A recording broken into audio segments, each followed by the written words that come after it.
এই বক্তব্যের পর তো নিশ্চয়ই আমাকে কেউ ভারতের এজেন্ডার বলবে না। আওয়ামী লীগ শেষ পর্যন্ত মরিয়া প্রমাণ করিল তারা ভারতের লোক, কারণ তারা ভারতের করদ রাজ্য বানানোর জন্য এখানে অনেক চেষ্টা করেছে, কিন্তু শেষ পর্যন্ত একটা জায়গায় তারা সাকসেসফুল হয়েছে যে নিজে অন্তত আশ্রয়টা পেয়েছে। এইটুকু।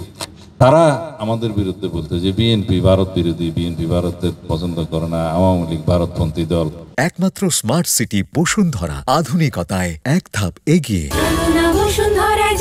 আওয়ামী লীগ ক্ষমতায় আসলে এই হবে হবে হবে, কিন্তু তারা নিজেরা যে জিনিসগুলো গত 15-17 বছরে এমনভাবে প্রমাণ করে দিবে বাংলাদেশের মানুষের সামনে, সেজন্য একটা ধন্যবাদ দেওয়া দরকার যে আমাদেরকে আর প্রমাণ করতে হয়নি যে কারা কোনপন্থী। তো আমাকে প্রথম ওখানে ইন্টারোগেশনে জিজ্ঞেস করছিল আপনারা তো এনটি ভারত একটা দল।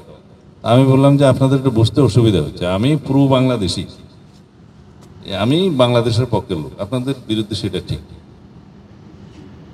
যাই হোক, এরকম এনিওয়ে, তারা বাংলাদেশের জন্য আওয়ামী লীগ একটা ন্যাশনাল সিকিউরিটি থ্রেট হিসাবে আমরা মনে করি।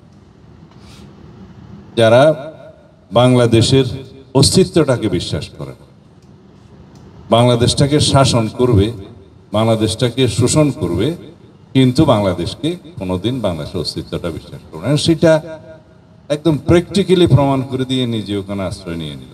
এই বক্তব্যের পর তো নিশ্চয়ই আমাকে কেউ ভারতের এজেন্ডার বলবে না। For more updates, follow us on Facebook, subscribe our YouTube channel, get the latest update on www.daily-sun.com.